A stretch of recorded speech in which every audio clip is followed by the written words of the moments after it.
Assalamualaikum warahmatullahi ta'ala wabarakatuh.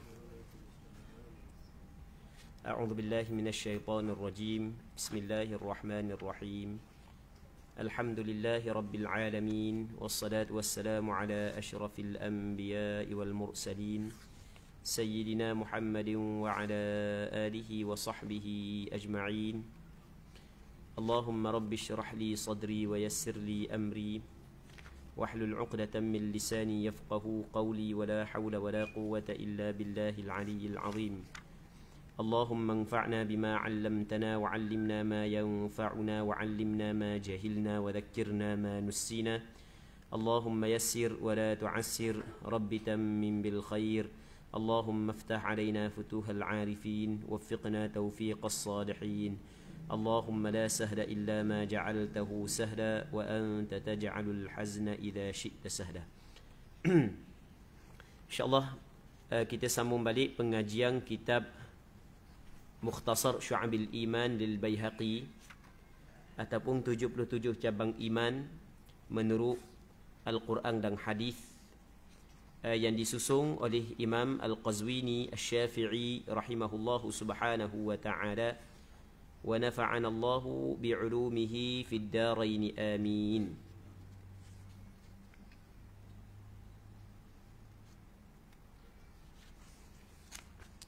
Baik, katanya cabang iman yang ke-44, menjaga maruah manusia. Rasanya betul dah kan? Betul tak?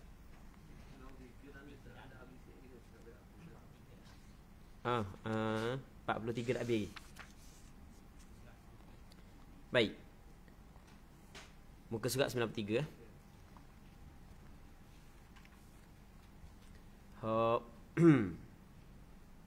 Diriwayatkan daripada Al-Mubarrid. Atas sikit Diriwayatkan daripada Bishr bin Al-Harith. Atas sekali. Diriwayatkan daripada Al-Khalil bin Ahmad. Katanya, ma ra'aitu zaliman ashbaha bimazlumin min hasidin lahu nafasun daim wa aqlun haim wa huznul lazim. Maksudnya, tidak aku lihat si zalim yang lebih serupa dengan orang yang dizalimi berbanding penghasad yang mempunyai nafas yang berterusang, akal yang gila dan kesedihan yang lama. Muslimin muslimat yang dirahmati oleh Allah Subhanahu wa taala. Kita sebenarnya masih lagi dalam perbincangan berkenaan dengan cabang iman yang ke-43, iaitu tidak menipu, tidak hasad dengki dan seumpamanya. Sebagaimana yang kita maklum dah, kitab cabang-cabang iman ataupun ringkasan cabang iman yang dikarang oleh Imam Al-Qazwini ni, setiap satu cabang dia akan mendatangkan dalil daripada Al-Quran, lepas tu didatangkan dalil daripada hadis, lepas tu didatangkan perkataan-perkataan hukamah dan syair-syair yang berkait dengan apa yang dibincangkan. Jadi dalam bab tidak menipu, hasad dengki dan seumpamanya, pengarang kita sebut dah dalil daripada Al-Quran, dalil daripada hadis. Ini dia bagi syair dan perkataan ataupun ucapan hikmah. Antaranya adalah diriwayatkan daripada Al-Khalil bin Ahmad, yang mana dia sebut bahawasanya, aku tidak melihat si yang zalim yang lebih serupa dengan orang yang dizalimi berbanding penghasad yang mempunyai nafas yang berterusang, akal yang gila dan kesedihan yang lama. Muslimin muslimat yang dirahmati oleh Allah Subhanahu wa taala, kita ada orang yang zalim dan kita ada orang yang dizalimi. Yang mana kebiasaannya orang yang dizalimi lah hak yang teruknya, bukan orang hak yang zalim mengzalim teruk. Orang hak yang melakukan kezaliman tidak teruk, hak yang kena teruk orang yang dizalimi. Okey, itu kebiasaan begitu. Tetapi berbeza di antara penghasad dengan orang yang dihasad. Jadi kalau kita tengok, penghasad tu melakukan kezaliman, orang yang dihasad saat itu orang hak yang dizalimi. Tetapi orang hak yang susah bukan orang hak yang kena hasad, bukan orang hak yang hasad kepada orang lain itu susah. Maksudnya nampak dia hidup, tapi hidup tidak tenteram, hidup tidak tenang. Okey, itu maksud daripada perkataan hak yang ingin disampaikan oleh Imam Al-Qazwini. Seterusnya diriwayatkan daripada Bishr bin Al-Harith Al-Hafi, katanya al-adawatu fil qarabah wal hasadu fil jiran wal manfa'atu fil ikhwan. Jadi Bishr Al-Hafi Al-Harith, Bishr bin Al-Harith Al-Hafi ini di antara seorang ulama tasawuf yang terkenal lah. Bishr Al-Hafi yang berkaki ayam ni antara ulama tasawuf yang terkenal. Yang mana dia sebut ni adalah atas dasar pengalaman dia lah, atas dasar pemerhatian dia, bahawasanya permusuhan berlaku pada kaum qarabah. Jadi balah berlaku di dalam keluarga. Kadang-kadang kihanok sama anak, kadang-kadang kerana harta. Baik, jadi balah kerana di dalam kaum keluarga ni bukan benda hak yang barulah. Bukan benda hak yang baru, bahkan benda hak yang sebelum daripada ni lagi. Dan kebanyakan perbalahan yang berlaku di antara keluarga, sesama keluarga adalah kerana harta lah, kebiasaan begitulah. Baik. Lepas tu hasad berlaku kepada jirang. Hasad ni berlaku kepada jirang. Maksud jirang ni orang yang dekat. Sebab orang ni dia tidak dapat ataupun dia tidak dapat nikmat tersebut. Tiba orang yang dia kenal saat ni tu dapat nikmat, dapat, akhirnya timbullah iri hati, timbullah hasad. Baik. Wal manfa'atu fil ikhwan, dan manfaat diperolehi daripada persaudaraan. Jadi apabila kita kawan, kita ada hubungan persaudaraan, maka ada manfaat di situ. Kita susah dia tolong, dia susah kita tolong. Baik, ni sebenarnya perkataan dia ni, dia tengok daripada segi realiti yang berlaku di zaman dia. Okey, seterusnya diriwayatkan daripada Al-Mubarrid, beliau mendendangkan ainul hasudi alaika ad-dahr harisatun tubdil masawi wal ihsana tukhfihi yalqaka bil bishri yubdihi mukasharatan wal qalbu munkatimun fihi alladhi fihi innal hasuda bila jurmin adawatuhu wa laysa yaqbalu udhran fi tajannihi. Maksudnya, mata penghasad sentiasa memerhatikanmu setiap masa. Kita kadang-kadang kita dapat nikmat, rupanya ada orang duk tengok sokmo, kita ada orang duk perhati sokmo, duk perhati kerana bersyukur di atas nikmat hak yang kita dapat tu, alhamdulillah lah. Tapi di sana ada juga orang hak yang perhati kepada kita setiap hari adalah kerana hasad dengki yang penuh di dalam hati. Ia menampakkan, maksudnya menampak ni menzahirkan kejahatan dan menyembunyikan kebaikan. Jadi kalaulah benda-benda hak yang kita salah, benda hak yang kita silap, mulalah dia sebar. Tetapi kalau benda hak yang baik yang kita lakukan, dia wasnya aja. Baik, dia sebab itulah antara perkara hak yang dapat menghilangkan perasaan iri hati adalah kita sebut kebaikan orang. Jadi orang hak yang kita tak apa nak berahi, ada mari hati saat itu, kita sembunyikan keburukan dia dan kita kabar kebaikan dia.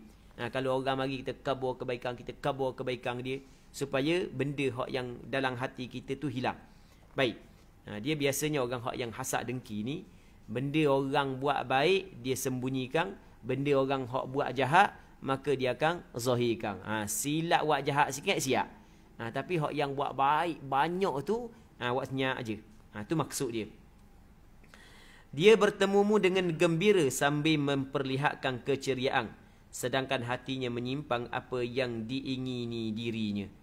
Jadi tengok ke zahir tu lain, tapi rupanya dalam hati lain. Sesungguhnya orang yang sangat berhasad, permusuhannya terhadap yang tiada salah. Orang yang sangat hasadnya, ada perasaan iri hati terlalu kuat, dia musuhnya terhadap yang tiada salah. Maksudnya dia balah dengan orang yang tidak mempunyai apa-apa juga kesalahan. Tak ada salah benda pun. Dan dia tidak menerima apa jua alasan pada tuduhan liarnya. Jadi dia membuat tuduhan hak yang tidak betul. Dia rekalah cerita. Dia sanggup mereka-rekakan cerita, membuat tuduhan hak yang tidak betul. Okey, itu maksud daripada perkataan pengarang kita. Baik. Seterusnya cabang iman yang ke-44, menjaga maruah manusia dan haram memudaratkan manusia. Muslimin muslimat yang dirahmati oleh Allah Subhanahu wa taala. Setiap kita ada maruah. Sebagaimana kita ada maruah, orang lain juga ada maruah. Jadi sebagaimana kita tidak suka orang orang menjatuhkan maruah kita, begitu juga orang tidak suka kalau kita menjatuhkan maruah dia. Sebab itulah apa jua benda yang kita nak buat terhadap orang lain, kita kena tengok. Kalau benda tu kita suka, okey, tak ada masalah. Tapi kalau benda yang kita nak buat ke orang, kita sendiri kalau orang buat kita tidak suka, maka jangan kita buat. Jadi menjaga maruah manusia adalah perkara yang amat ditekankan oleh agama kita, dan haram memberi mudarat kepada manusia. Okey, dalilnya daripada Al-Quranul Karim, Allah Subhanahu wa taala berfirman, innal ladzina yuhibbuna an tashi'al fahishatu fil ladzina amanu lahum 'adzabun alimun fid dunya wal akhirah. Maksudnya, sesungguhnya orang yang suka menghebahkan tuduhan yang buruk di kalangan orang yang beriman, bagi mereka azab yang tidak terperi sakitnya di dunia dan di akhirat. Allah, muslimin muslimat yang dirahmati oleh Allah Subhanahu wa taala. Kalau orang yang cuba betul-betul memerhati ayat ini, maka sudah memadai, sudah mencukupi bagi dia bahawasanya ayat ini menjadi ancaman kepada dia untuk dia meninggal perkara tersebut. Jadi kalau kita tengok masyarakat kita ni memang sukalah kalau benda-benda yang tidak baik, benda yang berbentuk fitnah, benda yang berbentuk tuduhan yang buruk, memang suka sebar. Tambah-tambah ni cukup mudah pula Facebook dan seumpamanya ada. Jadi kalau ada tuduhan-tuduhan yang tidak betul, tuduhan yang buruk, maka dia suka sebar. Tetapi sebenarnya benda tu dilarang oleh agama. Sehingga kan Allah Ta'ala khabar dalam Quran, sesungguhnya orang yang suka menghebohkan tuduhan yang buruk di kalangan orang yang beriman, bagi mereka azab yang tidak terperi sakitnya di dunia dan di akhirat. Nas'alullah as-salamata wal afiyah. Semoga Allah Subhanahu wa taala menyelamatkan kita. Firman Allah Subhanahu wa taala, innal ladzina yarmuna al-muhsanatil ghafilatil mu'minati lu'inu fid dunya wal akhirah. Maksudnya, sesungguhnya orang yang menuduh wanita-wanita yang terpelihara kehormatannya, yang tidak memikirkan sebarang kejahatan, lagi beriman, akan dilaknat oleh Allah di dunia dan di akhirat. Okey, muslimin muslimat yang dirahmati oleh Allah Subhanahu wa taala. Orang perempuan yang beriman, dia terbahagi kepada dua. Ada perempuan yang beriman yang menjaga kehormatan dia. Dan di sana ada perempuan yang beriman, walaupun dia orang Islam, tapi dia tidak menjaga kehormatan diri dia. Baik. Jadi orang yang menjaga kehormatan diri dia, dia berbeza dengan orang yang tidak menjaga kehormatan diri dia. Okey, itu masalah orang puang. Orang lelaki pula, begitu juga orang puang, ada jenis orang dia suka menuduh benda-benda yang bukan-bukan. Ada begitu dalam masyarakat kita. Siapa kebalah orang tu, siapa kebalah orang ni, dia suka sebar berita buruk-buruk dalam masyarakat. Ada jenis orang lagu tu. Nak buat mana? Allahu Rabbi, kalau tak sebar benda yang tak pakai, benda yang tidak sebar kejahatan, tidak sebar fitnah orang, maka rasa nak tidur, tak nera tidur. Ada gitu dalam masyarakat kita. Baik, sebenarnya benda tu adalah benda yang amat dilarang oleh agama. Sehingga kan Allah Ta'ala sebut dalam Al-Quran, sesungguhnya orang yang menuduh wanita-wanita yang terpelihara kehormatannya. Seorang perempuan yang menjaga kehormatannya, tiba-tiba ada orang tuduh dia melakukan kejahatan. Dan benda ni apabila Allah Ta'ala khabar dalam Al-Quran, kita kena faham, yang pertama ia adalah larangan. Yang keduanya, benda tu sebenarnya berlaku. Benda tu sebenarnya berlaku dalam masyarakat kita. Maksudnya di sana ada orang-orang yang tertentu, dia mudah ataupun dia menuduh perempuan-perempuan yang menjaga kehormatan diri dia, menuduh melakukan perkara-perkara yang dilarang oleh Allah Subhanahu wa taala. Baik. Katanya lagi, yang mana perempuan ni tidak memikirkan sebarang kejahatan pun, lagi beriman. Orang yang tuduh golongan ini akan dilaknat oleh Allah di dunia dan di akhirat. Laknat ni maksud dia laknat muslimin muslimat yang dirahmati oleh Allah. Laknat ni adalah dijauhi dia daripada rahmat Allah. Itu makna laknat. Allah Ta'ala jauhkan dia daripada rahmat Allah Ta'ala. Jadi dia tidak akan dapat rahmat daripada Allah. Jadi orang yang tidak dapat rahmat daripada Allah, bermakna dia bukanlah orang yang berbahagia. Tidak ada manusia yang paling celaka, melainkan manusia yang tidak dapat rahmat Allah Subhanahu wa taala, sedangkan Allah Ta'ala khabar dalam Quran, wa rahmati wasi'at kulla syai'. Rahmat aku telus untuk tiap-tiap sesuatu. Baik. Dan banyak lagi ayat dan hadis yang lain. Ayat yang berkait dengan menjaga maruah manusia dan jangan memudaratkan kepada manusia. Banyak lagi ayat dia. Okey, kita tengok hadis pula. Antaranya seperti hadis riwayat Abu Hurairah dalam Sahih Muslim. Kata Nabi sallallahu alaihi wasallam, al-muslimu akhul muslim, la yuslimuhu wa la yakhdhuluhu wa la yahqiruhu. At-taqwa ha huna. ويشير إلى صدره 3 مرات بحسب امرئ من الشر أن يحقر أخاه المسلم كل المسلم على المسلم حرام دمه وماله وعرضه. Maksudnya, seorang Muslim adalah saudara kepada Muslim yang lain. Persaudaraan seagama dia lebih besar daripada persaudaraan pertalian darah. Okey, kita ada persaudaraan sudut pertalian darah dan kita ada persaudaraan daripada sudut agama. Mana yang lebih besar di antara persaudaraan seagama dengan persaudaraan pertalian darah? Pastinya persaudaraan seagama lebih besar. Dan lebih besar lagi kalau persaudaraan tu seagama dan sepertalian darah. Maksudnya kalau sekiranya dia si A dengan si B ada persaudaraan, tapi hanya persaudaraan darah sahaja, tapi tidak persaudaraan agama. Lepas tu si C dengan si D, dia ni ada persaudaraan seagama, tapi dia tidak mempunyai pertalian darah. Maka sebenarnya persaudaraan seagama adalah jauh lebih besar. Muslimin muslimat yang dirahmati oleh Allah Subhanahu wa taala. Baik. Katanya seorang Muslim adalah saudara kepada Muslim yang lain. Jadi kita apabila saudara kita sesama Islam, maka sebagaimana kita tidak menganiayai kepada keluarga kita, adik-beradik kita, kaum qarabat kita, maka kita juga tidak boleh menganiayai terhadap orang-orang Islam. Okey, seorang Muslim adalah saudara kepada Muslim yang lain. Dia tidak akan membiarkan saudaranya mendapat mudarat. Dia tidak akan membiarkan, tidak elok. Jadi ketika saudara dia berada dalam kesusahan, maka pasti dia akan tolong, pasti dia akan bantu. Baik. Tidak membiarkan saudaranya tidak dibantu dan tidak menghinanya. Dia tidak menghina sama sekali saudara dia. Sama ada penghinaan dilakukan dengan mulut ataupun penghinaan dilakukan dengan perbuatan. Dia kadang-kadang seseorang itu dia menghina saudara dia dengan perbuatan. Kadang-kadang dengan mulut, dengan perkataan. Dia tidak menghina saudara dia sama ada dengan perkataan ataupun dengan perbuatan. Maka itu maksud dan tidak menghinanya. Kata Rasulullah sallallahu alaihi wasallam, takwa berada di sini sambil mengisyaratkan kepada dada sebanyak 3 kali. Kata Rasul, at-taqwa hahuna. Takwa di sini, takwa di sini, takwa di sini. 3 kali Rasulullah sallallahu alaihi wasallam isyarat kepada dada dia. Baik.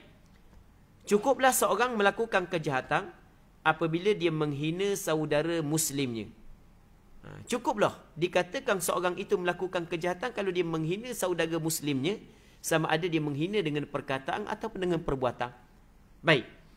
Setiap Muslim adalah haram ke atas Muslim yang lain pada darah, harta dan maruah. Jadi kita tidak boleh mengambil harta orang tanpa kerelaan daripada diri dia.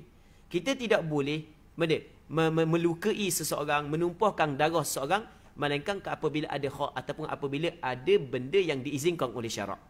Kita tidak boleh menjatuhkan maruah seseorang. Hukum dia adalah salah. Darah orang kita kena jaga, harta orang kita kena jaga, maruah orang kita kena jaga. Baik, tidak boleh kita nak ambil harta orang tanpa kerelaan dia. Sehingga kan disebut oleh Imam Ibn Hajar Al-Haytami dan beberapa orang ulama yang lain, bahawasanya haram kita minta daripada seseorang di hadapan orang ramai. Haram kita minta daripada seorang di hadapan orang ramai. Kalaulah kita tahu bahawa dia akan beri secara terpaksa, itu dipanggil dia kita minta dengan saiful hayat. Maksud dia saiful hayat, saif asal makna pedang, hayat malu. Dia asalnya apabila orang beri kepada kita kerana dia dipaksa, maka haram kita ambil, tidak sah pemberian tersebut. Sebab dia beri secara terpaksa, bukan kerelaan daripada hati dia. Dan antara paksaan adalah beri kerana malu. Dipanggil saiful haya, pedang malu. Maksudnya dia menggunakan paksaan dengan malu depan orang. Depan orang ramai. Orang porang ada, anak dara ada. Mesti 10 ya kau. Oh Allah. Kawan ni hak tak mau wi, terpaksa wi. Wi 20 ya terus. Tengok. Hukum dia haram ambil. Tidak sah ambil. Tak boleh. Sebab dia bagi saat ni tu bukan kerelaan hati dia, kerana dia malu. Baik, hak tu disebut oleh ulama-ulama fiqh. Dia kata haram kalau kita ambil harta orang dengan paksaan. Paksaan, ada paksaan dengan senjata dan ada paksaan dengan perasaan malu. Baik. Tu kita kena faham muslimin muslimat yang dirahmati oleh Allah Subhanahu wa taala. Seterusnya hadis Abu Dzar radhiyallahu anhu dalam As-Sahih. Kata Nabi sallallahu alaihi wasallam, "La yarmi rajulun rajulan bil fisqi wa la yarmihi bil kufri illa irtaddat alaihi illam yakun sahibuhu kadzalik."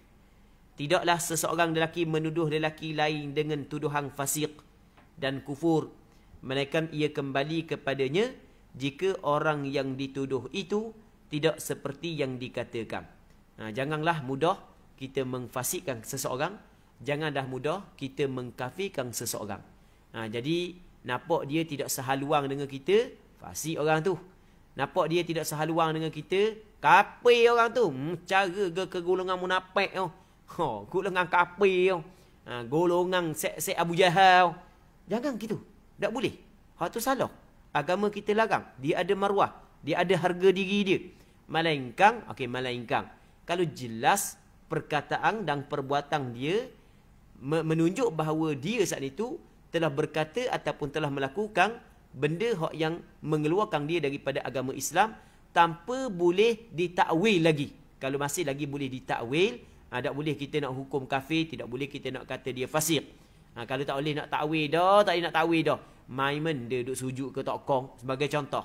Mai benda duk cakap benda yang mengeluarkan daripada agama Islam, mai-mai je cakap benda lagu tu, mani-mani je cakap. Okey, tu jelas terkeluar daripada agama Islam.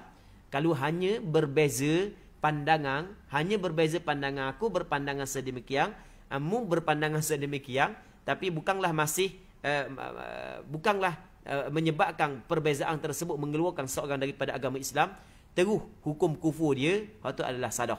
Tengok kata Nabi sallallahu alaihi wasallam, tidak ada seorang lelaki menuduh lelaki lain dengan tuduhan fasik ataupun kufur, melainkan ia kembali kepadanya. Na'udzubillahi min dzalik. Kembali kepada dia tuduhan tersebut. Bila kembali kepada dia? Jika orang yang dituduh itu tidak seperti yang dikatakan. Kalau orang yang dituduh tu memang betul lah kafir. Kita jumpa Cina, kita kenal dia start daripada kecil lagi, memang dia tak masuk Islam pun, mu kafir. Okey, tu tak ada masalah, tu jelas lah. Tapi dikata kepada orang Islam tidak boleh. Bak kafir-kafir jangan buat main gurau. Buat main gurau kafir. Kafir naik tu. Tak boleh gitu, jangan buat main gurau gitu. Orang-orang muda kadang-kadang mulut dia laju sangat. Kadang-kadang sama-sama puak dia munafik lah, kafir lah. Na'udzubillahi min dzalik. Dia tak tahu bahawasanya hakikat kufur, hakikat nifak adalah benda yang cukup bahaya. Orang yang ada kufur, orang yang ada nifak, dia akan sengsara di negeri yang kekal abadi. Tidak ada penghujung kesengsaraan dia. Dia akan susah di negeri yang kekal abadi. Dia akan kekal dalam neraka Allah Subhanahu wa taala. Seterusnya, muslimin muslimat yang dirahmati oleh Allah Subhanahu wa taala, cabang iman yang ke-45. Ikhlas dalam amal kerana Allah dan meninggalkan riak. Jadi kita kena dalam kita beramal, apa jua ibadat yang kita buat, mesti kita kena ikhlas kepada Allah Subhanahu wa taala. Mesti kita kena ikhlas kerana Allah. Dan jangan sekali-kali kita ada sifat riak, ada sifat ujub, ada sifat sum'ah. Jangan sekali-kali, kerana sifat-sifat tersebut menyebabkan amalan-amalan kebaikan yang kita buat tidak bernilai di sisi Allah Subhanahu wa taala. Dia penyakit riak, penyakit sum'ah, penyakit tidak ada keikhlasan dalam melakukan amal ibadat. Pernah hamba khabar sebelum daripada ni, ia adalah penyakit orang-orang baik. Penyakit orang yang nama dia tok guru, orang yang nama dia ustaz, orang yang nama tok bila, tok imam, orang hak yang duk suka dengar kuliah, orang hak yang suka menderma, orang hak yang pandai belajar Quran, orang hak yang ada ilmu. Golongan-golongan ni, nyakit golongan-golongan orang baik Ni nyakit orang baik ni. Nyakit orang baik. Sebab orang hak yang boleh riak adalah orang yang melakukan kebaikan. Orang yang tidak melakukan kebaikan, dia nak riak benda, nak tunjuk benda ke orang. Sebab tak ada kebaikan hak yang dia buat. Tapi orang hak yang boleh riak, orang hak yang boleh sum'ah, adalah ketika mana ada kebaikan diri dia. Sebab itulah apabila ni penyakit orang-orang baik, maka kita kena berhati-hati dalam menghadapi penyakit ini. Dan kena ke Allah. Perkara wahabi, amal ibadat hak yang kita buat. Semoga Allah Subhanahu Wa Taala menyelamatkan kita. Baik.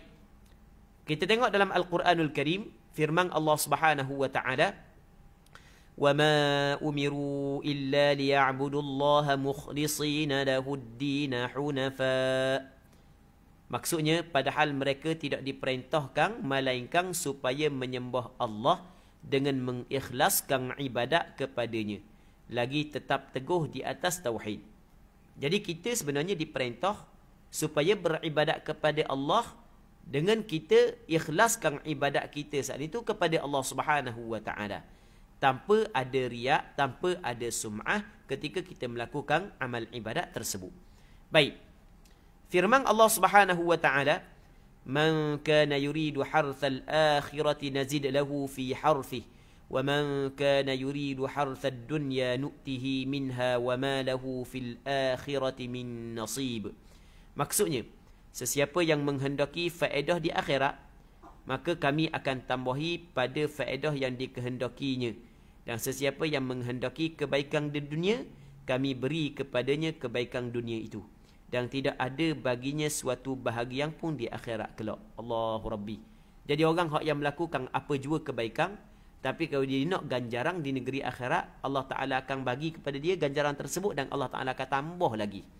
Tetapi orang yang melakukan amal kebaikan, ibadat, untuk mendapat ganjaran dan habuang dunia, maka Allah Ta'ala akan bagi kepada dia habuang tersebut. Namun di akhirat tidak ada sedikit pun bahagian untuk dia. Sebab itulah ada sebahagian daripada ulama, sebahagian daripada orang yang rapat dengan Allah Subhanahu Wa Taala, semakin banyak nikmat, semakin dia sehat, Allah dia mari perasaan bimbang, mari perasaan takut. Takut adalah benda yang Allah Ta'ala bagi nikmat sekian ni adalah benda balasan yang disegera di atas dunia, sedang manakala di akhirat tak ada bahagian dia. Dia mari perasaan bimbang. Kerana perasaan bimbang tersebutlah dia saat itu sentiasa membaiki diri dia. Dia sentiasa membaiki diri dia. Orang yang tak baiki diri ni, orang yang tak ada perasaan bimbang, orang yang rasa diri dia sempurna. Dia apabila dah rasa sempurna sudahlah. Payah dah lah nak baiki. Dan rasa diri dia sempurna, dan rasa diri dia pandai, dan rasa diri dia cukup dah, buat kesalahan lagu mana pun payah dah nak baiki. Dia apabila orang tu rasa dia ni penuh dengan kekurangan, orang ni yang mudah baiki. Sebab itulah orang yang semakin rapat dengan Allah Subhanahu Wa Taala, ketika dok sakit lama, sudah ke, mari perasaan takut, mari perasaan bimbang. Takut kesihatan yang Allah Ta'ala bagi ni adalah ganjaran yang disegerakan di atas dunia. Baik, muslimi muslimat yang dirahmati oleh Allah Subhanahu Wa Taala. Pernah satu ketika ada seorang perempuan, jadi Rasulullah sallallahu alaihi wasallam nak berkahwin dengan perempuan tersebut. Tiba-tiba ayah dia kabar orang puang ni sekian. Allah, ayah dia kabar orang puang ni lebih kelebihan. Lepas tu aku nak tak kabar lagi. Dia tak pernah pun sakit, sihat. Apa kata Nabi sallallahu alaihi wasallam? Orang yang tidak pernah sakit tidak ada kebaikan padanya. Baik. Tengok. Rasulullah sallallahu alaihi wasallam kabar begitu. Baik. Kadang-kadang Allah Subhanahu Wa Taala nak suruh kita rapat dengan Allah Subhanahu Wa Taala, dengan Allah Taala bagi ujian-ujian tertentu. Baik. Maka kita pun sedar, kita pun baiki, kita pun rapat dengan Allah Subhanahu Wa Taala. Muslimin muslimat yang dirahmati oleh Allah Subhanahu Wa Taala. Seterusnya Allah Subhanahu Wa Taala berfirman, "Man kana yuridul hayatad dunya wa zinataha nuwaffi ilaihim a'malahum fiha wa hum fiha la yubkhasun. Ulaika alladhina laysa lahum fil akhirati illa an-nar. وَحَبِطَ مَا صَنَعُوا فِيهَا وَبَاطِلٌ مَا كَانُوا يَعْمَلُونَ." Maksudnya, Sesiapa yang menghendaki kehidupan dunia dan perhiasannya, maka kami penuhi usaha mereka di dunia, dan mereka tidak dikurangkan daripadanya.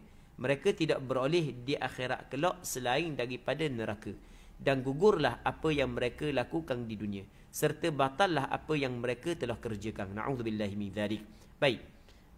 Seterusnya Allah Subhanahu wa taala berfirman, "Faman kana yarju liqa'a rabbih faly'amal 'amalan shalihan wa la yusyrik bi'ibadati rabbih ahada." Maka sesiapa yang berharap akan bertemu Tuhannya, hendaklah dia mengerjakan amal yang soleh, dan janganlah dia mempersekutukan siapa pun dalam ibadatnya kepada Tuhannya. Orang yang mengharapkan berjumpa dengan Allah Subhanahu wa taala, mesti dia kena ikhlaskan amalan ibadat dia kerana Allah Taala. Jangan sekali-kali dia melakukan syirik kepada Allah Subhanahu wa taala. Muslimin muslimat yang dirahmati oleh Allah Subhanahu wa taala, setiap kita melakukan amal ibadat siang dan malam, kita meninggalkan perkara yang dilarang kerana kita mengharapkan ganjaran daripada Allah Subhanahu wa taala. Kita mengharapkan balasan daripada Allah Subhanahu wa taala. Orang yang patut dan layak mendapat ganjaran daripada Allah adalah orang yang bekerja untuk Allah. Orang yang bekerja kerana Allah. Orang yang bekerja untuk Allah, golongan ini sahaja yang layak mendapat ganjaran daripada Allah. Orang yang tidak bekerja untuk Allah, orang yang tidak bekerja kerana Allah, dia tidak layak mendapat ganjaran daripada Allah. Hak tu jelas. Kita kerja dengan orang ni, tidak layak kita ambil gaji daripada orang lain. Kalau kita nak gaji daripada orang tertentu, mesti kita kerja dengan dia. Kalau kita kerja dengan sebuah syarikat ni, cukup bulan kita pergi minta gaji dengan syarikat lain, orang kata gila. Orang kata tak betul. Mu ni warna doa lalu mu ni. Dah mu kerja dengan syarikat mana mu minta gaji sini? Dah kira lah kerja syarikat mana pun. Ahmad nak gaji dengan demo, boleh ke tak? Tak boleh nak mikir kita. Dah mu kerja dengan orang lain, apa mu minta gaji orang lain? Mu kalau kerja dengan orang tu, mu minta gaji orang tu dah. Begitulah orang yang beramal bukan kerana Allah, dia sebenarnya tidak layak mendapat ganjaran daripada Allah Subhanahu wa taala, kerana dia bukan bekerja kerana Allah, bukan dia bekerja untuk Allah Subhanahu wa taala, untuk mendapat ganjaran daripada Allah, untuk mendapat gaji daripada Allah, mesti kita kena bekerja untuk Allah, kerana Allah, untuk Allah, kerana Allah. Itulah yang dinamakan sebagai ikhlas. Muslimin muslimat yang dirahmati oleh Allah Subhanahu wa taala. Hadis Abu Hurairah dalam Sahih Muslim. Qala Allah, ana aghna asy-syuraka'i 'ani asy-syirk, faman 'amila li 'amalan asyraka fihi ma'i ghairi fa ana minhu bari wa huwa lilladhi asyrak. Allah Subhanahu wa taala berfirman. Maksudnya Allah Taala berfirman, maksudnya hadis ni adalah hadis kursi. Aku tidak memerlukan sekutu untuk bersekutu. Aku tidak memerlukan. Aku yang maha kaya daripada rakan kongsi. Aku tidak memerlukan kepada rakan kongsi. Aku tidak memerlukan kepada sekutu untuk bersekutu. Sesiapa yang melakukan amal kepadaku sambil menyengutukanku bersama yang lain, maka aku berlepas daripadanya, dan amal tersebut dibuat kepada sekutu itu. Jadi orang yang melakukan apa jua amal ibadat, lalu dia melakukan syirik dalam amal tersebut terhadap Allah Subhanahu wa taala, maka Allah Taala berlepas daripada amalan itu. Allah Taala ada cara amalan itu. Allah Taala tidak pandang kepada amalan tersebut. Dan amalan itu hanya adalah bagi ke orang ataupun bagi benda yang dia melakukan syirik saat ni, itulah. Nah, kalau nak pahala, ambil daripada orang yang dia melakukan syirik saat ni. Allah. Seterusnya hadis Jundab. Dia Jundab boleh baca, Jundub boleh baca. Seorang sahabat Rasulullah radhiyallahu anhu dalam As-Sahihain, dalam Bukhari dan Muslim. Kata Nabi sallallahu alaihi wasallam, "Man sam'a sam'a Allahu bih, wa man yura'i yura'illahu bih." Maksudnya sesiapa yang suka memperdengarkan amalan kepada orang lain, nescaya Allah akan menghebohkannya pada hari kiamat. Sesiapa yang riak dalam amalan, nescaya Allah akan mempertontonkannya pada hari kiamat. Maksudnya Allah Taala akan kabur balik. Allah Taala akan zahir balik keburukan-keburukan dia dalam melakukan amalan tersebut. Baik, muslimin muslimat yang dirahmati oleh Allah Subhanahu wa taala. Pernah kita sebut sebelum daripada ni bahawasanya antara syarat penerimaan amalan antara syarat penerimaan amalan adalah mesti kena ikhlas kepada Allah. Kalau kita nak amalan kita diterima oleh Allah, mesti kita kena ikhlaskan amalan kita untuk Allah, kerana Allah. Setiap amalan, kalau tidak ada keikhlasan, maka amalan itu tidak diterima oleh Allah Subhanahu wa taala. Dalam satu hadis kata Nabi sallallahu alaihi wasallam, "Innallaha la yaqbalu minal amali illa ma kana lahu khalisa wa batughiya bihi wajhuh." Sesungguhnya Allah taala tidak menerima daripada sesuatu amalan melainkan amalan yang betul-betul ikhlas kepada Allah, mengharapkan wajah dan ganjaran daripada Allah Subhanahu wa taala. Kalau amalan itu tidak ikhlas kepada Allah, maka Allah Subhanahu wa taala tidak menerima amalan tersebut. Apabila Allah taala tidak terima, tolak, dak luluh. Dak luluh. Baik, maka tak ada ganjaran pahala. Tidak ada ganjaran daripada Allah Subhanahu wa taala. Baik. Jadi antara syarat yang penting agar amal ibadat kita diterima oleh Allah Subhanahu wa taala adalah ikhlas. Ikhlas ni tempat dia adalah di dalam hati. Tempat dia adalah dalam hati. Sebab itulah kita kena mujahadah.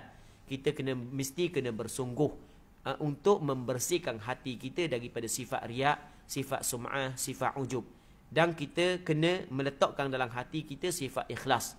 Hati ini adalah tempat pandangan Allah Subhanahu wa taala. Allah taala tidak memandang kepada rupa paras kita, tapi Allah taala memandang kepada hati kita. Maka kita kena perbaiki hati kita. Apa jua ibadat yang kita buat adalah untuk Allah. Biarlah orang tak tahu kita buat kebaikan benda pun. Tapi yang penting Allah Subhanahu wa taala tahu. Kerana kita bukan mengharapkan ganjaran daripada manusia, tapi kita mengharapkan ganjaran daripada Allah Subhanahu wa taala. Apa guna manusia tahu kita melakukan kebaikan tapi kita tidak dapat ganjaran daripada Allah Subhanahu wa taala? Tak ada guna sikit pun. Tak ada guna sikit benda yang manusia boleh beri kepada kita. Manusia kadang-kadang pada hari ini dia akak kita, tapi suatu hari nanti dia akan jatuhkan balik kita. Hari ini dia puji kita, tapi suatu hari nanti dia akan hina balik kita. Begitu manusia. Baik, kita tidak mengharap sebenarnya pujian daripada manusia, melainkan kalau pujian daripada manusia itu adalah menjadi alamat Allah Ta'ala terima kita. Okey, waktu kita nak. Jadi kadang-kadang tanda seseorang itu diterima oleh Allah Subhanahu wa taala adalah orang-orang baik puji dia. Orang-orang baik puji dia, maka itu di antara tanda dia diterima oleh Allah Subhanahu wa taala. Tetapi kalau bukan alamat tersebut, kita rasa tak ada pun benda manusia puji kita. Hak yang kita nak adalah Allah Subhanahu wa taala puji ke kita, kerana puji Allah Subhanahu wa taala pastinya akan memberi manfaat kepada kita di negeri yang kekal abadi. Muslimin muslimat yang dirahmati oleh Allah Subhanahu wa taala. Sebelum kita pergi kepada syair dan ungkapan hikmah, suka hamba khabar pula berkenaan dengan amalan-amalan hak yang perlu ataupun hak yang diajar oleh Rasulullah sallallahu alaihi wasallam agar kita dapat jaga diri kita daripada riak dan seumpamanya, agar kita dapat menghadirkan keikhlasan dalam diri kita. Antara amalan yang disebut dalam hadis yang disebut oleh Imam Bukhari dalam kitab Al-Adabul Mufrad, yang mana Rasulullah sallallahu alaihi wasallam khabar kepada Sayyidina Abu Bakar As-Siddiq. Kata Rasulullah kepada Abu Bakar As-Siddiq, "La syirku akhfa min dabi min naml." Sesungguhnya syirik adalah lebih sembunyi daripada semut yang merayap. Semut halus merayap, bukan semua orang nampak. Rupanya syirik lebih sembunyi lagi daripada perkara tersebut. Syirik terbagi kepada dua. Yang pertamanya syirik besar, hak tu mengeluarkan seorang daripada agama Islam. Yang kedua syirik yang kecil. Syirik yang kecil adalah tidak ikhlas dan riak dalam melakukan ibadat. Okey, kita ada syirik ada dua. Yang pertamanya syirik besar. Syirik besar adalah syirik yang mengeluarkan seseorang daripada agama Islam. Yang keduanya syirik yang kecil. Syirik yang kecil adalah dia tidak ikhlas dalam melakukan ibadat. Baik, ada riya, ada sum'ah. Riya ni maksudnya dia menzahirkan ibadat dia kepada manusia agar dipuji, agar manusia puji dia kerana melakukan ibadat tersebut. Itu maksud riya. Riya dia memperlihatkan ibadat dia kepada manusia agar manusia saat itu puji dia di atas ibadat tersebut. Manakala sum'ah ni dia memperdengarkan kebaikan yang dibuat kepada manusia agar manusia puji dia. Dia perbezaan di antara sum'ah dengan riya. Sum'ah ni dia melibatkan pendengaran, manakala riya melibatkan penglihatan. Jadi kedua-dua perkara tersebut adalah seseorang itu menzahirkan kebaikan kepada manusia agar manusia puji dia. Tetapi kalau dia menzahirkan kebaikan kepada manusia, bukan tujuan untuk manusia puji, tapi tujuan untuk manusia ikut, itu tidak menjadi masalah. Kita kata, okey, orang kutip derma sebagai contoh, orang kutip derma. Jadi kita waktu mula-mula, tak dulu. Sebab tujuan kita bukan nak suruh dia kata kita ni pemurah kita ni pemurah kita ni suka menderma, bukan. Tapi kita nak jadikan kita ni sebagai ikutan orang lain. Jadi apabila kita tak orang lain hok malu-malu saat ni tu, dak malu dah pakat tak belaka. Okey, itu sebagai contoh. Itu tidak menjadi masalah muslimin muslimat yang dirahmati oleh Allah Subhanahu Wa Taala. Ataupun kalau kita nak contoh lebih mudah gini. Kita nak contoh lebih mudah. Kadang-kadang kita buat satu perhimpunan, satu program sebagai contoh, masuk waktu asar. Kadang-kadang apabila ramai orang lelaki, orang puang ni, bukan semua orang saat ni tu ambil berat tentang sembahyang. Bukan semua orang. Kita tak ada surah sini, masjid jauh, lepas tu nak sembahyang mana? Okey, kita buat mana? Kita ambil sembahyang, kita sembahyang tepi tu. Sebab benda? Sebab kita buat lagu tu supaya orang ikut kita. Jadi kalau mung nak sembahyang, aku nak sembahyang, mung tengok aku tengok mung, hok ni malu nak sembahyang, hok ni malu nak sembahyang, malu sembahyang, pakai nak sembahyang. Baik, jadi ada seorang dua sembahyang. Jadi tak ada masalah. Jadi orang lain pakai ikut. Dan kita muslimin muslimat yang dirahmati oleh Allah Subhanahu Wa Taala, ambo buat contoh. Jadi kita kadang-kadang kita pergi umrah. Lepas tu kita naik flight tertentu, kita transit di negara tertentu, bukan kadang-kadang bukan negara Islam. Contoh kita transit di Colombo ke dipanggil dia. Colombo kan? Colombo kok. Oh kan? Ada kok kan? Ambo pernah transit sekali ya. Sri Lanka. Dah kan dia bukan negara Islam. Tak tahu mana arah kiblat. Mu tengok aku tengok mu berhenti di airport dia nak cari masjid, tak ada. Awak awan ni. Tengok aku, tengok mu. Baik, kalau tak ada seorang dua hak yang sembahyang, pakai senyap belaka. Baik. Jadi apabila ada seorang dua pakai sembahyang, pernah hak pakai ikut belakang. Tengok. Baik, begitu juga dalam kapal terbang. Dalam kapal terbang, subuh. Pakai tak bangun tengok, tak ada seorang bangun sembahyang. Jadi kalau ada tengok, akak takbir dah, akak bangun belaka. Jadi kita buat lagu tu bukan nak suruh orang puji kita, bukan. Tapi kita nak jadikan kita ni sebagai ikutan untuk orang lain, agar orang lain juga buat kebaikan. Hak tu tidak menjadi masalah. Bahkan hak tu sebenarnya adalah benda hak yang paling dituntut oleh agama. Sebenarnya itu kita mengajak, sebenarnya itu adalah tugasan para nabi-nabi, hak yang Allah Ta'ala tugaskan para nabi. Tugasan hak yang Allah Ta'ala tugaskan kepada para nabi adalah mengajak manusia kepada kebaikan dan mencegah kemungkaran. Antara cara kita mengajak manusia kepada kebaikan adalah kita mula-mula buat kebaikan supaya orang ikut kita melakukan kebaikan. Hak itu tidak menjadi masalah. Hak yang tidak bolehnya adalah kita menzahirkan kebaikan kita agar orang puji kita. Hak itu yang dinamakan sebagai riya. Muslimin muslimat yang dirahmati oleh Allah Subhanahu Wa Taala. Jadi kata Rasulullah kepada Abu Bakar As-Siddiq dalam hadis yang diriwayat oleh beberapa orang ulama hadis, antaranya Imam Bukhari dalam kitab Al-Adabul Mufrad, kata Rasulullah, la syirku akhfa min dabi min naml. Sesungguhnya syirik lebih halus daripada semut yang merayap. Allah. Cuba kalau kita perhati perkataan hadis ni, perkataan Rasulullah ni, benarnya berat. Sebenarnya berat, maksud benda berat. Kalau semut yang merayap dalam surah ni bukan semua orang nampak. Jadi begitu juga masalah syirik ni, benda yang lebih halus lagi daripada semut. Jadi lebih ramai lagi orang tak nampak. Baik. Maka kata Nabi SAW kepada Abu Bakar As-Siddiq, ala adulluka ala syai'in idza qultahu dhahaba anka qaliluhu wa kathiruh. Mu nak tak? Aku nak khabar kepadamu, aku nak ajar kepadamu suatu benda, kalau mu baca benda ni, maka akan hilang daripadamu benda yang sedikit dan benda yang banyak. Maka kata Rasulullah sallallahu alaihi wasallam, qul Allahumma inni a'udzu bika an usyrika bika wa ana a'lam wa astaghfiruka lima la a'lam. Allahumma, ya Allah, inni sesungguhnya aku, a'udzu bika, aku berlindung kepadamu ya Allah, min an usyrika bika, daripada aku melakukan syirik kepadamu, wa ana a'lam, sedangkan aku mengetahui. Jelas benda ni syirik, aku lakukan juga. Na'udzubillahi min dzalik, aku minta berlindung kepadamu ya Allah. Lepas tu, wa astaghfiruka lima la a'lam, dan aku minta keampunan kepadamu ya Allah bagi syirik yang aku tidak tahu. Kadang-kadang kita, Allah lah rupanya benda ni syirik, terlepas pandang. Maka kita minta Allah Ta'ala bagi keampunan kepada kita. Orang yang minta berlindung kepada Allah, orang yang meminta keampunan daripada Allah, pasti dia dapat perlindungan dan keampunan daripada Allah Subhanahu Wa Ta'ala. Molek, antara benda ataupun doa yang comel kita amalkan, sentiasa amalkan doa saat ni. Orang-orang hak yang buat kebaikan duduk dalam majlis ilmu semua ni, hak jaga sembahyang Jumaat semua ni, hak mari surga kaki masjid ni, kaki kuliah ilmu ni, molek dia amal doa ni. Kerana doa ni dapat menjaga dia daripada syirik yang besar dan syirik yang kecil. Allahumma inni a'udzubika an usyrika bika wa ana a'lam wa astaghfiruka lima la a'lam. Baik.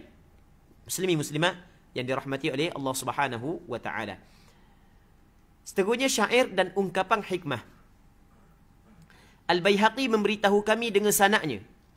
Abu Hamzah ditanya tentang ikhlas. Lalu beliau menjawab, "Ma la yuhibbu an yahmadahu alaihi illa Allah." Dia tidak suka amalannya dipuji oleh sesiapa pun selain Allah. Itu ikhlas.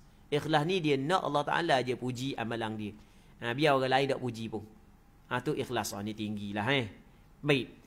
Diriwayatkan daripada Sahal bin Amrullah katanya, "La ya'rifur riya'a illa mukhlis, walal nifaqa illa mu'min, walal jahla illa alim, walal ma'asiyata illa muti'." Tidak ada siapa pun yang tahu sifat riya' melainkan orang yang ikhlas. Orang ikhlas tak saja yang tahu sifat tu sifat riya'. Allah, ni riya' ni. Orang yang tidak ada keikhlasan dia tidak tahu apakah itu. Orang yang tidak ada keikhlasan maka dia tidak tahu apa itu riya'. Dia tahu riya' tu salah, tapi dia tidak tahu apa itu riya' dalam pengamalan dia. Dia tidak tahu apa itu riya' dalam pengamalan dia. Dalam melakukan ibadat tu ada riya' melakukan ibadat ni, ada riya'. Dia tidak mengetahui riya' dalam pengamalan dia. Melainkan orang yang betul-betul tahu adalah orang yang ikhlas. Baik.